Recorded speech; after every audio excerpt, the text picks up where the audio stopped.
Hello, hello, and welcome to the All In podcast with Nate Peo. Of course, I am your host, Nate Peo. My guest today is Mark W. Halpert. Mark W. Halpert is the owner of Connect to Collaborate, who spreads his LinkedIn and networking evangelism to train and coach others to better explain their brand on LinkedIn. He is recognized as a high energy LinkedIn trainer and speaker, a personal LinkedIn coach. He has authored 2 books, 2 online e-courses, and numerous articles on LinkedIn techniques for self-branding. He blogs every business day on a LinkedIn topic in our everyday business life. He is here to speak with us on the topic of better branding ourselves with his experience, thought leading professionals using LinkedIn to tell our unique story of why we do what we do versus the competition. We are all amazing. Each of us has to tell our amazinger than ever I totally botched that one. Each of us has to tell how amazing we are more than the competition. Any question on LinkedIn is welcome at the end of any prepared session. Please join me in welcoming Mark. Welcome to the show. Thanks a lot. And it's amazing. Emphasis Amazing. on the. I did not get that close to being right. That's all right. That's all right. Everybody stumbles on it, and it's my word. I made it up, so I'm responsible for people stumbling on it. I take the responsibility. Very cool. So, we were just chit-chatting a little bit about before the show about LinkedIn and creating this journey and going off and doing your own thing, right? And you're leaving the world of behind a corporate 9-to-5 job. You're going to be a consultant, or you're going to be a self-employed entrepreneur. Your destiny is determined by the efforts you put in. And you created that journey 19 years ago. What was leading up to that decision of like, hey, this is where I want to go. I want to start doing my own thing versus working for someone else? I had burned out in corporate.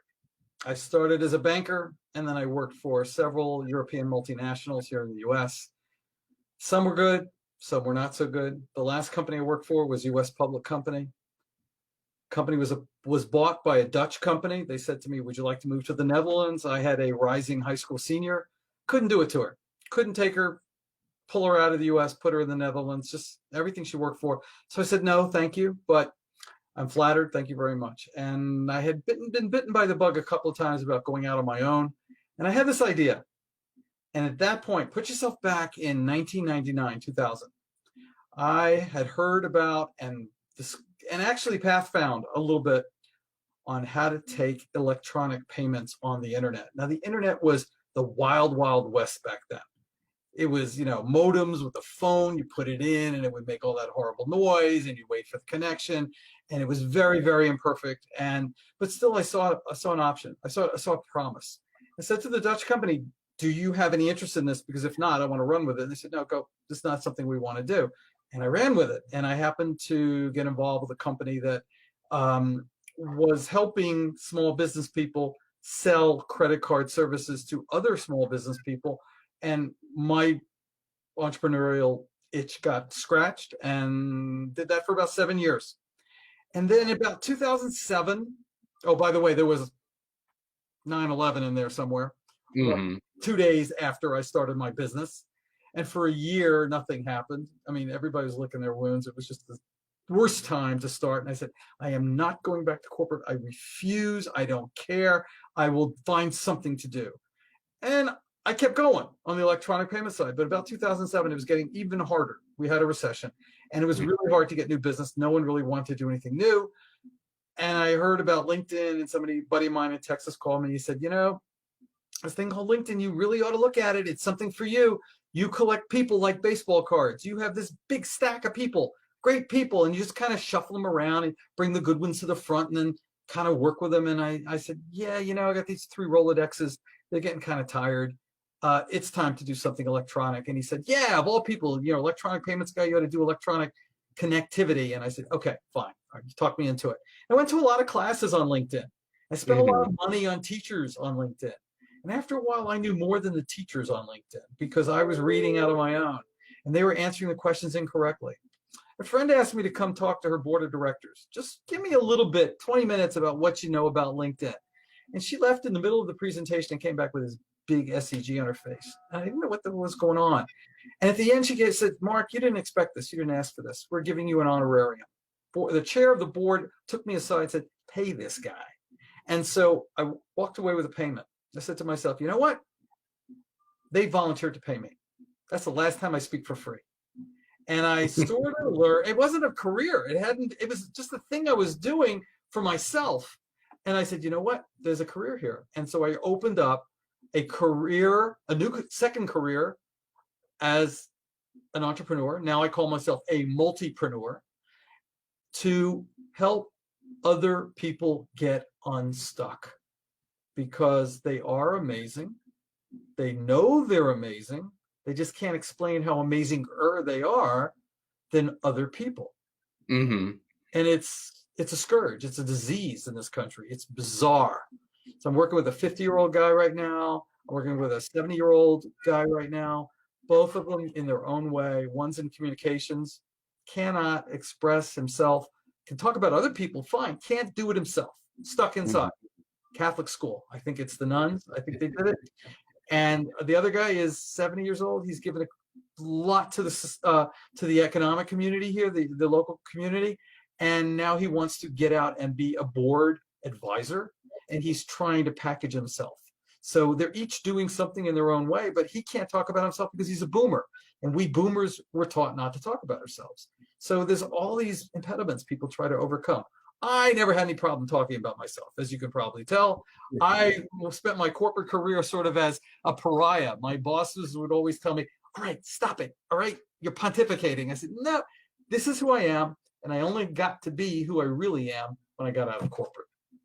I think there's a lot to be said, and this wasn't where I was going to do the follow-up questions to start with, was being yourself and expressing who you are. And like you talking about when you work for a company that says like, hey, you know, we don't show our individual uniqueness. We're not going to like allow people to really get too bold with what they're talking about.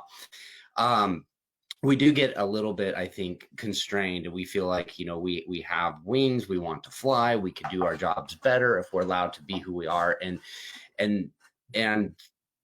I think in itself is like when you're talking about finding your voice and talking about yourself, a lot of people see everybody else's story and they say, wow, that's very interesting. Your story is interesting. You had these experiences and I didn't have those experiences. So how am I going to share that? And I think you have to step back and realize that like, you're right. Everybody's story is amazing. Just because I like experienced every single moment of it and it's normal to me, or it's, you know, boring because we're there for the whole point of it. When you share that story with somebody else, they're going to find it interesting too, because it's different and you have a set of experiences that brought you to some different places.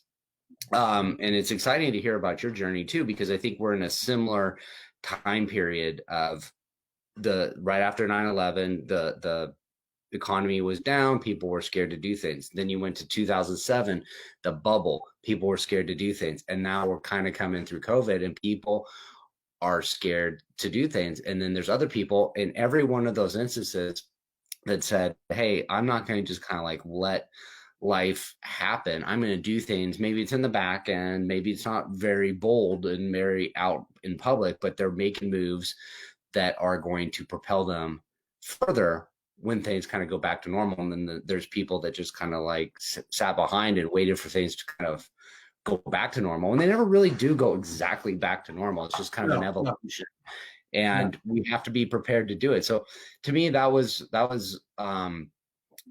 you know, some big takeaways I heard from that. And I remember in 2008, I think that's when I got on LinkedIn. Somebody said, hey, get on LinkedIn.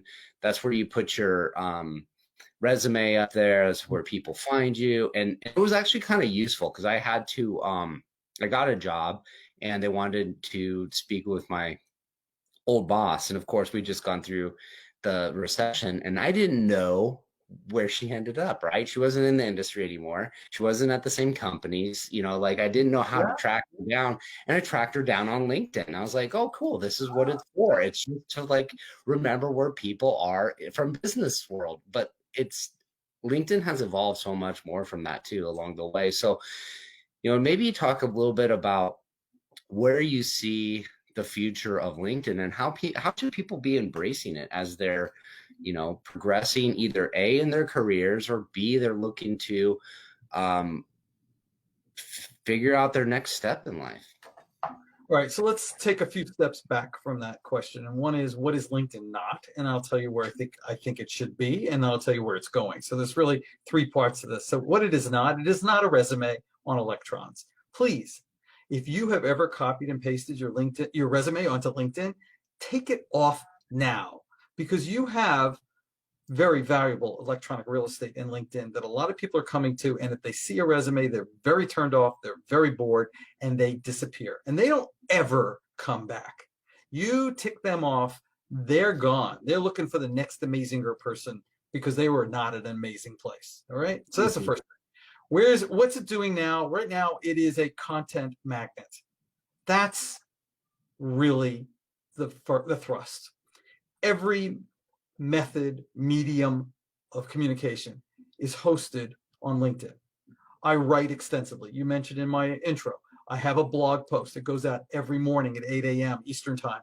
Set your watch to it. It appears on LinkedIn. That's my first foray every single morning. I'm on a couple of pods on LinkedIn, so where I'm out doing that.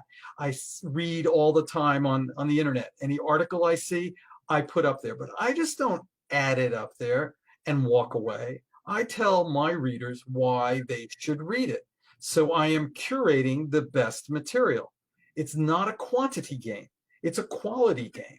So not only am I using my own thought processing and telling people what my ideas as a thought leader are, but I'm telling other people what this thought leader's reading that they need to read as well.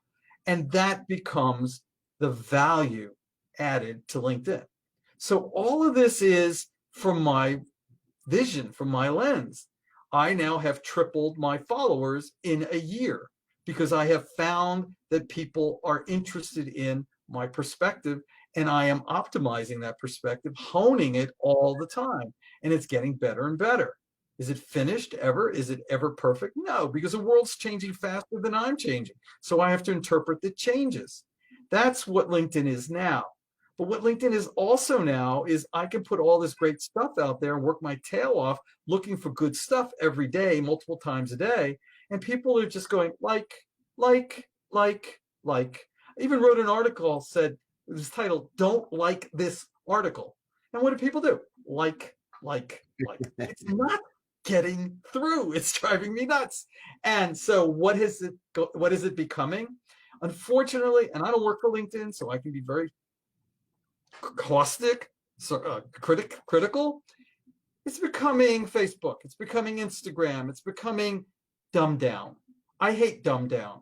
We're intelligent business people, especially when I talk to professionals, professional salespeople, professional lawyers, architects, CPAs, financial advisors, whatever you do. You could do anything. Please be smarter than what you put out there.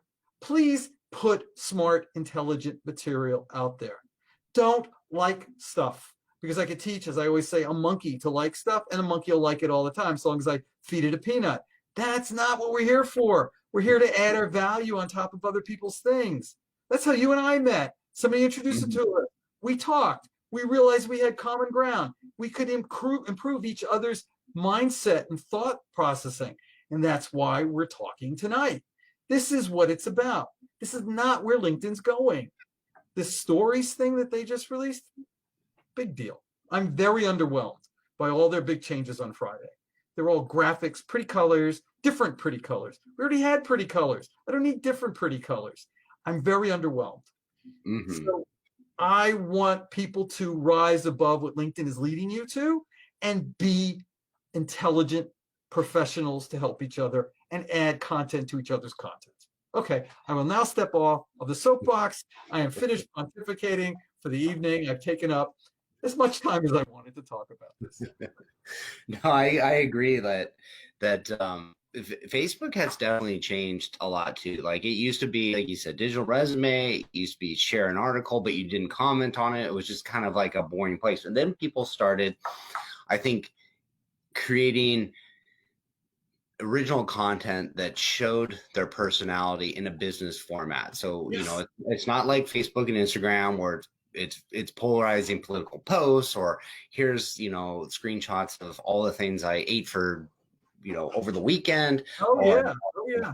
but it was still a place where like you could share relatable stories. So instead of like if you're on Facebook and you spent the weekend at the ball field and your kids played t-ball or whatever, and you post like a whole bunch of pictures of that, like Facebook, or that would be Facebook, but on LinkedIn, you might tell a story of a leadership lesson you learned from being at the weekend sports park. And so what it did was it says, okay, I've seen that you have knowledge of leadership. You have a perspective that I relate to.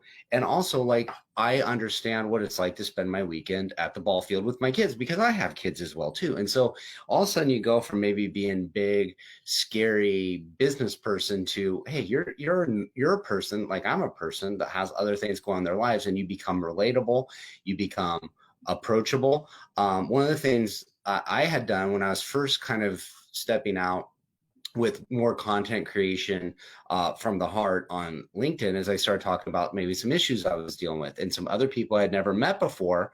Actually, it was a vendor. There's a vendor I was actually probably avoiding, like not deliberately, but just kind of like, oh, they're gonna comment on my profile. They're probably gonna want to like DM me. They're probably gonna want to set up a meeting, and then I'm gonna have to tell my dog time to take the meet. Like I just kind of like talking this story in my head and avoiding this person. Then I post a story that's personal, and they message back, hey, I've been in those shoes. Yeah. This happened to me too.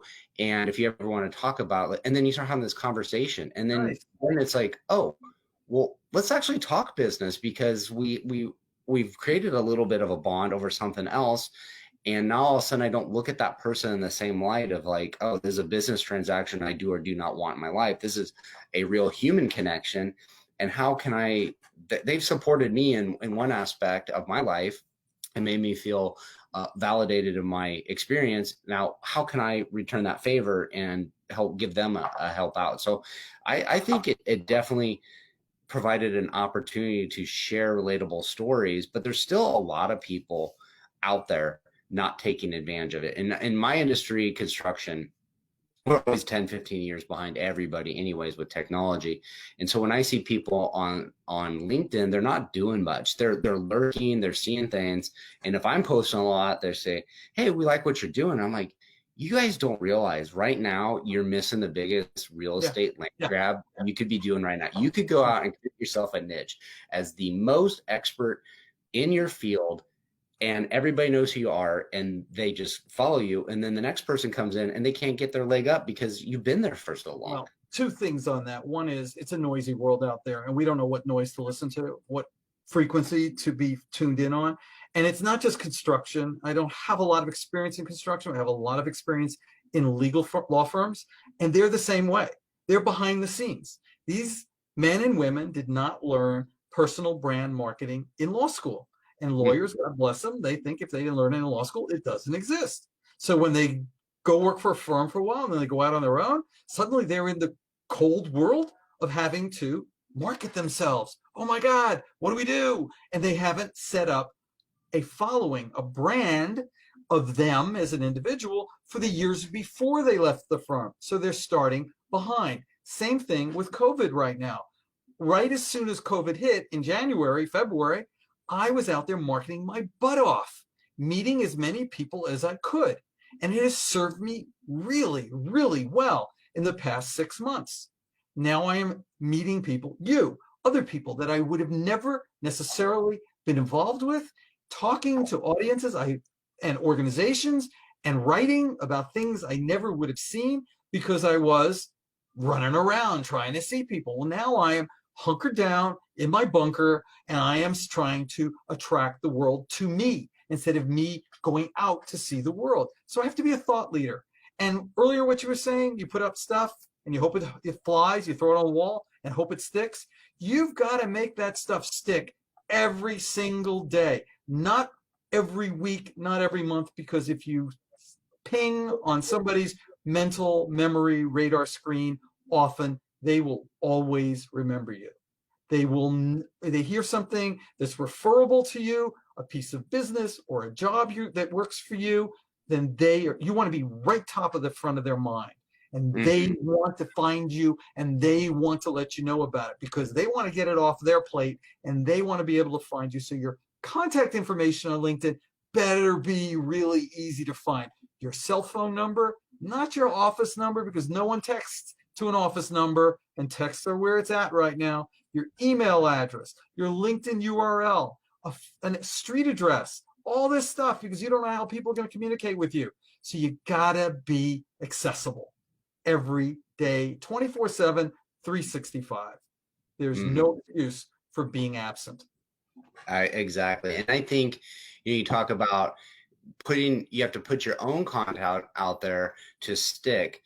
But one of the things I've noticed that I think is really powerful with LinkedIn is supporting other people's content and how that makes you sticky too. Because, and I know you said you don't like liking for like's sake, but if you like and comment on somebody's comments, so if I do that, one, I'm going to show up in your feed, right? So I don't have to, if I'm trying to like, hey, stay peace of mind, trying to or top of mind and start, being checking in every so often, right? And it's like, okay, well, how can I get 15, 20 minutes of your time every 2 or 3 months to stay top of mind? Well, what about if every week I have liked and commented on your post, and now you get a notification with my face in your feed that says I liked and commented on your post. You remember, oh yeah, Nate supports my stuff. And then if I like and comment on your post and somebody else likes and comments on your post, guess what? Like my notification shows their face in it because they liked and commented on somebody else's post that I liked and commented on. So Yeah, it's like, we used to call that viral, but we don't use that word anymore. It's no. but you're exactly right, and that's how you grow people who respect you, and that's how you grow people who want to connect with you. And I don't connect to just anybody. So, folks, if you're listening and we have not done business together and we haven't spoken before, I'm not going to connect to you. So please don't ask me because I hate turning people down. But you can follow me and you can get the best of what I produce every day by reading my thought leadership. Then, when I get to know you through business, we can talk about connecting. And that's a privilege. So you're exactly right, Nate. There are a lot of people out there who want to be seen, but they don't know how to be seen properly.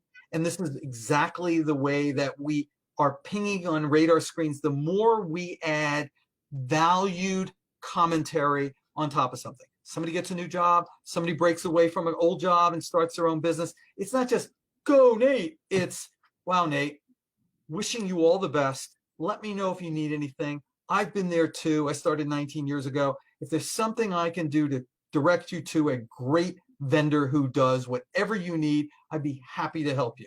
What people say Mhm. is not he's a nice guy, but that was from the heart. That was Mhm. meant sincerely. And they remember that. Well, who is this guy? Let me look at his profile. Oh, I see he blogs every morning at 8 a.m. Oh, I see he comments a lot. Oh, I see he knows my friend Sam. Oh, really? Sam? Well, let's talk to Sam and see what's this guy Mark about. And it goes round and round and round. Next thing I know, I'm talking to Sam, and Sam and I are talking about how I can be on his podcast and how he can be in my book. And it's just a give and take and be on my blog, and it's back and forth, and it's magic. But magic takes practice.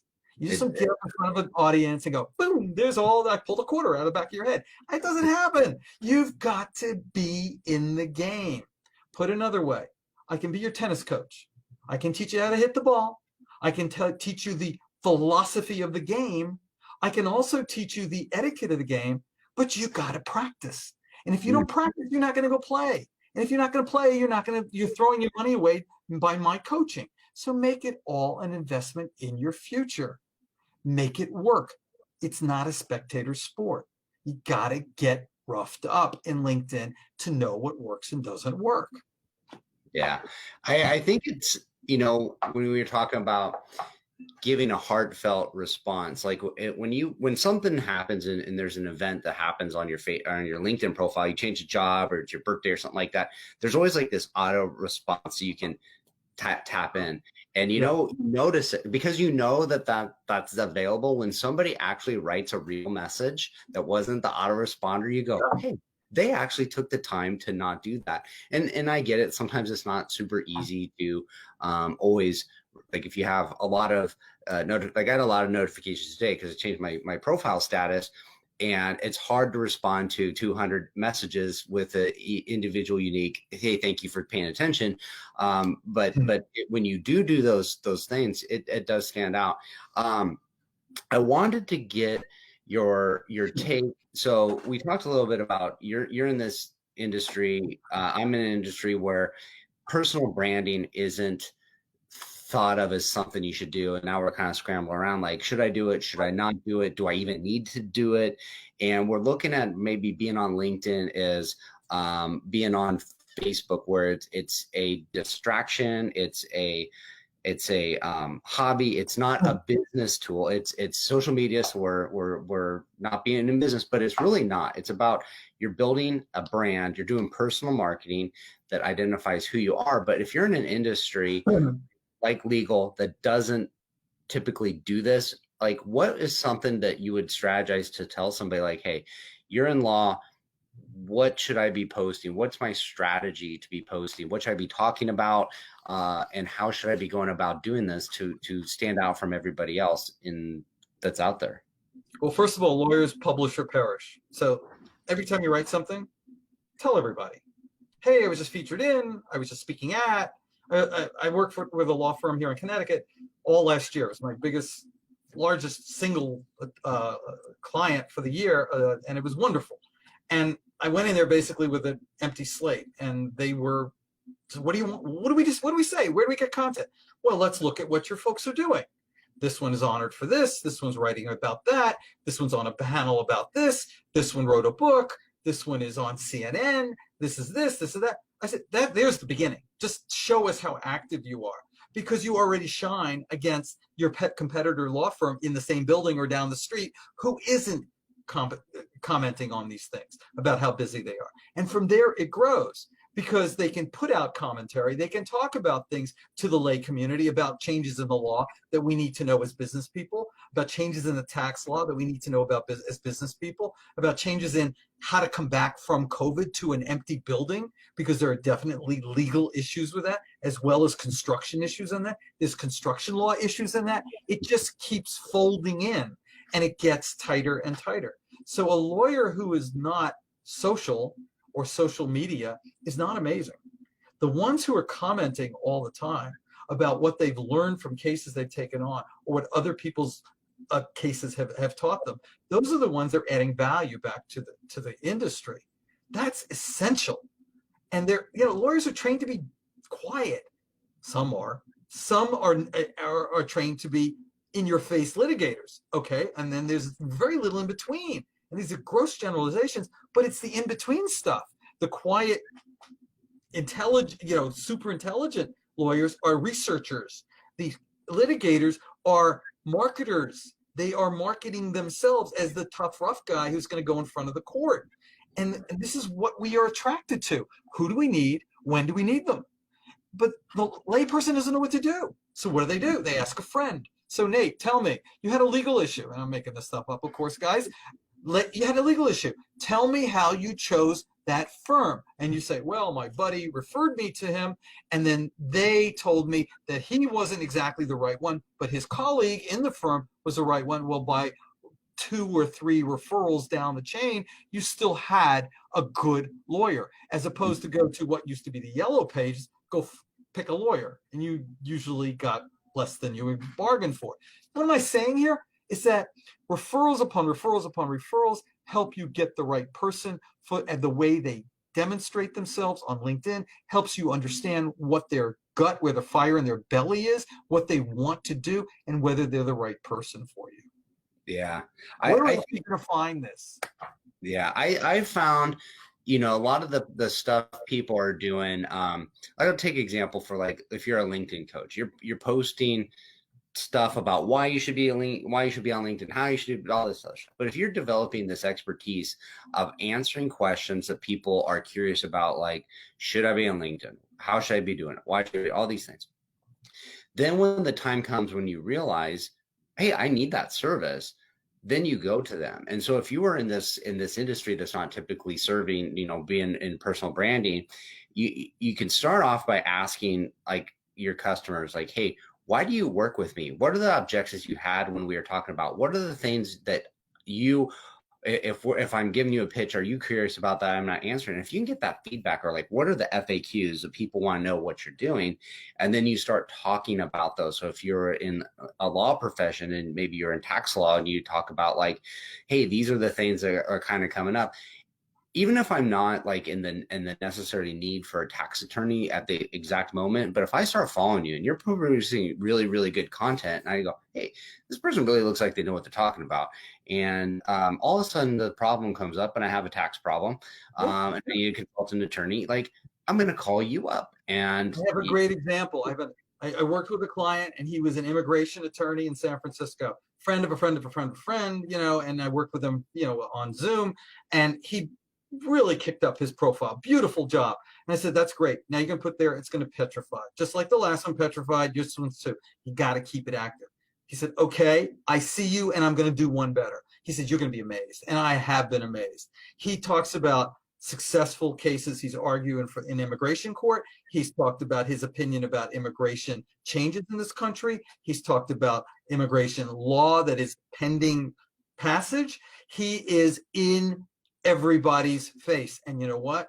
I don't need an immigration lawyer, and you don't need an immigration lawyer, but we know people who need immigration lawyers, and we are important people to ask. Do you know a good immigration lawyer? And I know about 5 or 10 of them. And I think about the personality of the person asking me, the personality of the person I want to assign them to. And I try to find the best 1 or 2 of them and say, Nate, I'd like you to meet my friend Sam. Sam, I'd like you to meet my friend Bob.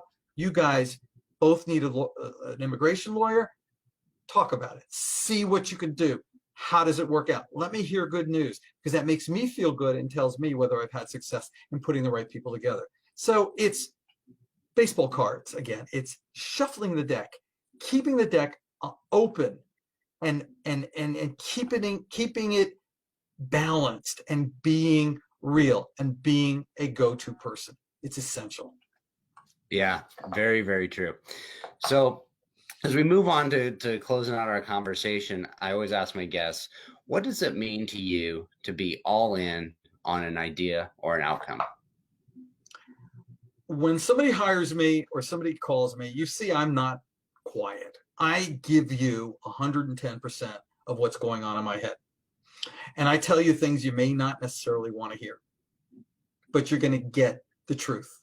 And it's cajoling, it's pushing, it's coaching. I get in one ear and I come out the other. And I find what's in the middle between the 2 ears either interesting or it needs a lot of work. And when I'm finished with a client, we are good friends. And that's the one thing I really love. I maintain my connection with my friends. I refer business to my friends. I keep my friends interested in me. We nurture each other. So it's a lifelong relationship, not just, okay, last session's done, goodbye, get out of here. It's always connectivity. So I am all in terms of not just giving you everything I can give you when I'm seeing you, but working in the background to nurture and educate you by virtue of what I do.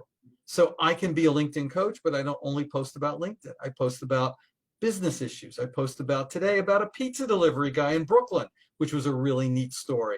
I post about things that fascinate me, and I hope they fascinate other people. Like I said, followers seem to be somewhat interested in what I'm doing. And I get notifications from people all over the world who've never seen the stuff or the thoughts that I've been pushing out there. And that's fine. That's great. It just makes me know I'm helping somebody. So you get all of me all the time. And I'm impossible. I don't stop. And I'm damn proud of it because I'm having such a good time. This is the best thing I've ever done in my professional career. So for me, it's just an honor and a privilege to be able to be a connectable, good person to help my friends. Yeah, I think that that's an important thing to point out. And it's like, we're all out there. Like we talked about it being like LinkedIn, but really LinkedIn is the tool, it's the platform. It's really about telling your story and using the tools that are available to get your story out to people. And a lot of times we'll hire coaches with like, oh, just tell me what to do, or like, do you like what I'm doing? Yeah, it looks pretty, and that's not helpful. You need somebody that's going to say, look, you got more in you. There's more inside of you. Let's like reach down, dig deep. It's not going to feel good coming out, but we're going to Right. pull it out. And when you put it up there, it's going to take off because it's going to come out as real. It's going to come out as authentic you. It's going to make you look like who you are. You're going to relate to the people you're looking to relate to. So I wholeheartedly agree with that. And I would say like the if you're looking for a coach, you want somebody just like Mark who's going to challenge you to be at your very best and not take and accept anything other than that. So awesome Yeah, I stuff. don't make you feel good all the time, but you'll feel great at the end. And I say you'll hate me now, but you'll love me later. It's hard. It's hard to do what I'm telling you to do because we were taught not to do it, and it became part of our fabric. So I'm breaking that fabric apart and making you fray, shall we say, if I can use the same example. It's not fun, but it works. And the benefit is I get calls. Oh my God, I just landed a big piece of business. They found me through LinkedIn. They really loved what I said on my profile. This is what we worked together for. Thank you, thank you, thank you. That makes me feel great. That's part of the all in, to hear the happiness on the other side. That is true. So ideally, who's the person that works the best with you that is just like, hey, this is a strong connection. These are the type of people that are my people that I want to work with, and they love working with me. Can you describe that person? If you're stuck and you don't know how to put out there on LinkedIn what makes you better than your competitor, you need me. I will work that out with you, whether you're an individual, and I don't care what industry you're in, because I worked with them all. And I work with people of all ages. I've worked with people all over the world. I've worked with people of all languages. I mean, somehow we find a way to make it work. So if there's somebody out there who's just saying, I can't get it on paper, I can get that on paper for you. I say like I'm a little bit English teacher and I'm a lot psychologist. We're going to get it out. We're going to find out where your demons are and free you of these demons. I'm also an evangelist. I will bring people into the tent and I will make them believers because this is my job. Now, that I also love to talk to professional organizations, law firms, accounting firms, any company, firm, or organization that wants group training. Because what I do is I get into the culture of the organization and I teach according to the culture. I don't say anything you don't want me to say or is anathema to what you're all about. So when I sit with a law firm, I want to understand what are the things that the law firm is trying to accomplish? What are the things that are best said? So the one law firm I worked for a number of years ago, they had a real issue with diversity. And I could see it when the people came in the room. They needed me to talk about diversity and how to attract diverse people into their LinkedIn profiles. That was fun. That was a lot of fun. I spoke to a women's group earlier this year, and they said to me, we'd like you to talk about how women have a hard time speaking about themselves on LinkedIn. Well, that is like dancing in a minefield for a guy like me, and it was fun. And at the end, everybody said, you said it exactly right. So whatever I'm thinking, I'm saying it to the audience. It's all, everything I do is custom developed. Everything I do is organized according to what I need to convey, but the way you need it conveyed. And a lot of coaches have come in and blow it out and leave, and they never want to hear from you again. I don't do that with a group training. I sit with each individual who I've trained in a group training for half an hour, 2 weeks after I spoke there in the group, and I want to see the progress they've made based on what I taught them. And I hold their feet to the fire. And that's what makes me unusual. And lawyers hate this because they have to deliver something that they learned, but they've got all these other distractions called business on their desk, but they know they have to do it. So for me, there's so many people I need to attract and so many people I need to help, and just get them coming to me all the time. So, and if you got a college kid who just graduated and can't find a job, I can help them on their LinkedIn profile. If you're a baby boomer and you need a new job or you want to, pivot to a new encore career, that's a specialty. Lawyers, doctors, financial people, you name it, I've worked with them all. I'm in the middle of writing the second edition of my book for the American Bar Association, LinkedIn Marketing Techniques for Law and Professional Practices, and it's just coming out in buckets. It's so much has changed in 2.5 years since the first edition. So I'm having a ball. Awesome stuff. So where can people go if they want to get connected to you? Okay, come to my LinkedIn profile, linkedin.com /in/Mark, MARC, Halpert, HALPERT. Or you can go to my website, connect the number 2 collaborate.com, connect the number 2 collaborate.com.